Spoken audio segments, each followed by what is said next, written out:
사랑하는 형제자매 여러분, 안녕하십니까?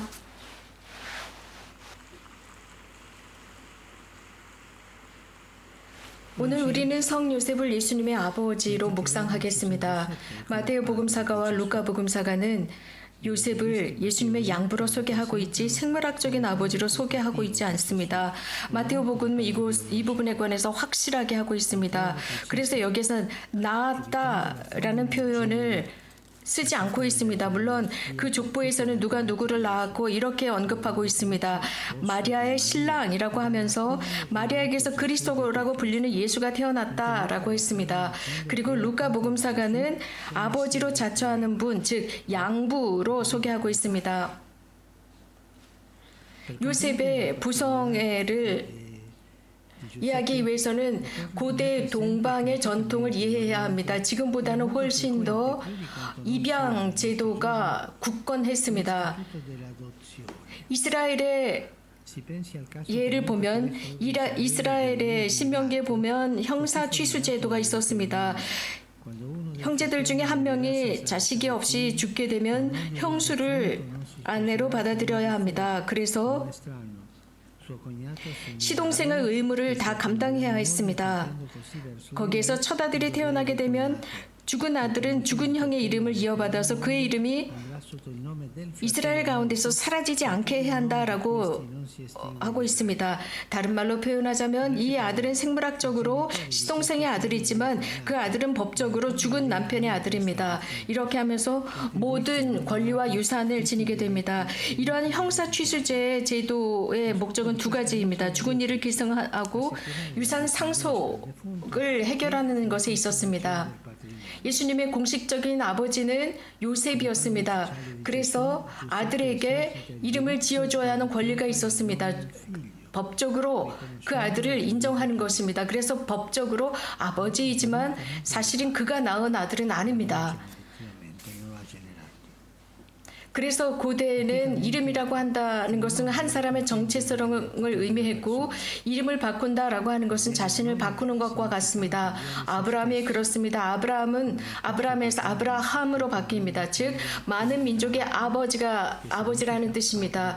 그것은 창세기에서 많은 민족들의 아버지가 될 것이라고 했습니다. 야곱도 이스라엘로 이름을 바꾸는데 하느님과 싸운 사람이라는 뜻으로서 하느님으로부터 축복을 받기 위해서 끝까지 싸운 사람입니다. 하지만 무엇보다도 누군가에게 이름을 지어준다라고 하는 것은 그것은 자신의 권위를 자기가 지명한 그 이름을 가진 사람에게 자신의 권위를 드러내는 것입니다. 이것은 아담이 그렇습니다. 모든 생물에게 이름을 지어주게 됩니다. 요셉은 이미 마리아의 아들은 하느님께서 이름을 이미 지어주셨다는 것을 알고 있었습니다. 예수님의 진짜 이름은 참 아버지 하느님께서 지어주신 것입니다.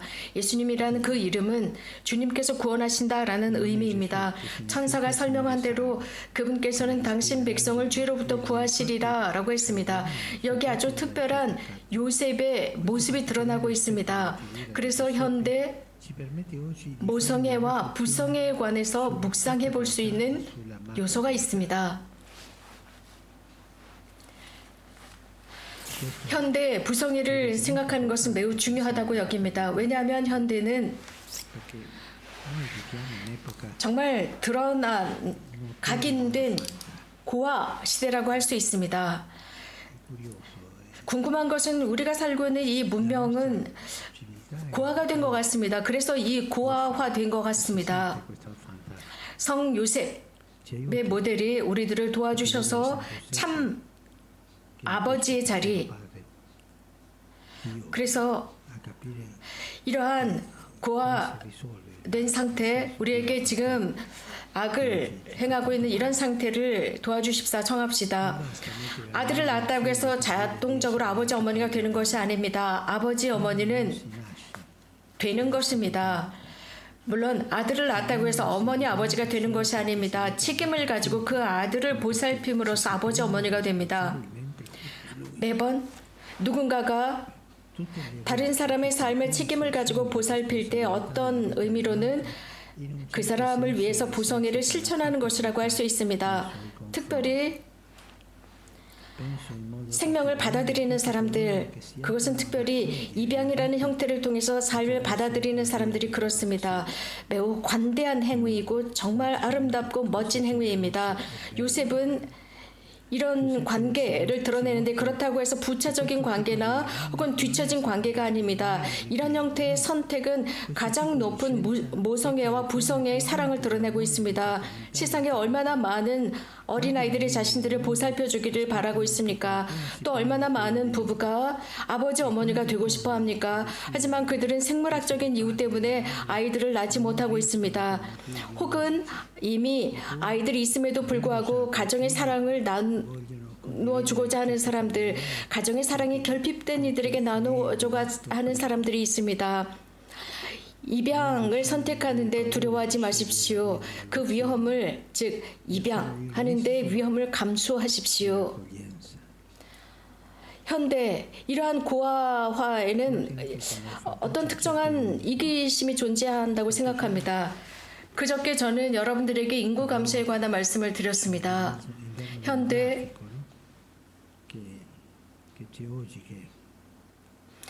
사람들이 자식을 낳으려고 하지 않습니다. 한 명 이상은 낳지 않으려고 합니다.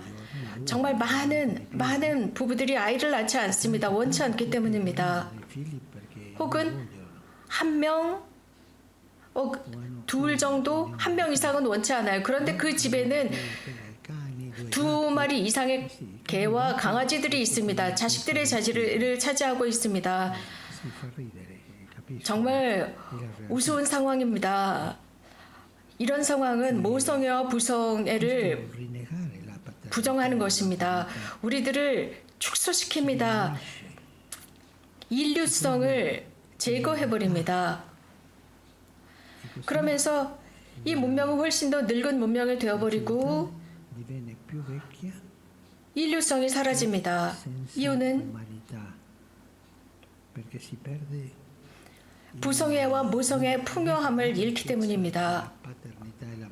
그 결과 주국이 고통당합니다. 자식들이 없습니다. 어떤 누군가가 조금은 농담조로 이런 말을 했습니다. 진담반 농담반이었는데 내가 퇴직하고 나서 과연 내 은퇴자금, 내 음을 위한 세금을 누가 낼 것이냐, 자식들이 없는데 아이들이 없는데 누가 나를 보살펴 줄 것이냐라는 말을 했었습니다. 성령님께 청합니다. 저희들에게 은총을 주셔서 양심을 깨워주시고 자식을 낳겠다는 생각을 할 수 있도록 모성애와 부성애로서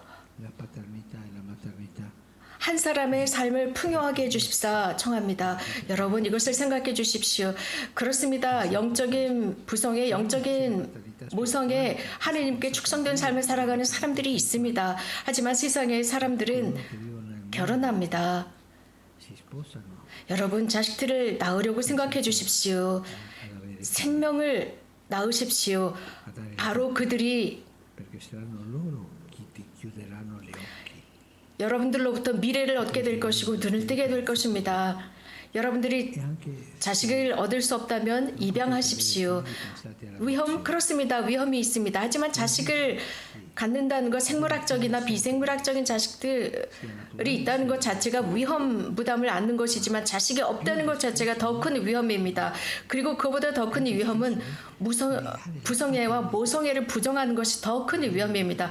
영적 부성애, 모성애를 부정하는 것, 이러한 한 여성으로서 모성애와 남성으로서 부성애를 부정하는 것은 무엇인가가 부족한 것입니다. 무엇인가 중요한 원칙이 결핍된 것입니다. 여러분들 이 중요한 것을 생각해 주십시오. 또 저는 여러 정부에게 청합니다. 이러한 의미에서의 입양에 잘 될 수 있도록 제도화해 주시고 또 더욱 진지하게 이러한 입양을 위한 서류들을 간소화해 주셔서 정말 많은 어린아이들의 꿈을 실현시켜 주십시오. 가정을 갖고 싶다는 꿈을 실현시켜 주시고 사랑을 선사하고자 하는 많은 부부들의 희망을 충족시켜 주십시오. 저는 얼마 전에 어떤 사람의 체험을 들었습니다. 의사인데 전문 분야에서 중요한 역할을 하는 의사인데 자식이 없었습니다. 그런데 아내와 함께 입양을 하기로 했습니다. 그리고 그 순간이 되었을 때 한 아이를 만나게 되었는데 그 아이를 만나기 전에 이 아이가 아프면 어떡하지? 건강이 좋지 않으면 어떡하지? 이런 생각을 했습니다. 어쩌면 어떤 병이 있을 수도 있어 라고 생각했습니다. 하지만 이 의사는 이런 말을 했어요. 그 아이를 보자마자 그 아이를 보면서 만약에 내가 그 아이를 만나러 들어가기 전에 내 아내가 이런 말을 했다면 나는 입양하지 않았을 거예요. 하지만 내가 그 아이를 보자마자 저는 즉시 그 아이를 입양했습니다. 이것이 바로 아버지 어머니가 되고 싶다는 열망입니다. 입양 속에서도 아버지 어머니가 되고자 하는 것입니다. 자, 입양 부모가 되는 것 두려워하지 마십시오. 그래서 그 어떤 누구도 이런 부성의 사랑의 관계에서 배척되지 않기를 바랍니다. 이런 고아됨의 질병이 있다면 이런 느낌으로부터 성령 쌤께서 보호해 주시고 지켜주시기를 바랍니다. 또 고아들을 지켜주시고 자식을 갖고자 하는 부부들의 희망을 들어주시기를 바랍니다. 이것을 위해서 함께 기도합시다. 성령쌤 당신은 아버지로서 예수님을 사랑하셨습니다. 가정에 없는 많은 아이들 곁에 있어주시고 아빠와 엄마가 되고자 하는 사람들을 지켜주시며 자식을 얻지 못하는 부부들에게 은총을 주시고 이러한 고통을 통해서 더욱 큰 하느님의 계획을 발견하게 해주십시오. 그 어떤 누구도 집이나 관계가 결핍되지 않고 사람들이 누군가를 보호해 줄 수 있도록 하시며 이기심이 삶 앞에 폐쇄되지 않게 이기심으로 삶을 폐쇄시키지 않게 해주시며 사랑의 마음을 향해 마음이 활짝 열리게 해주십시오. 고맙습니다.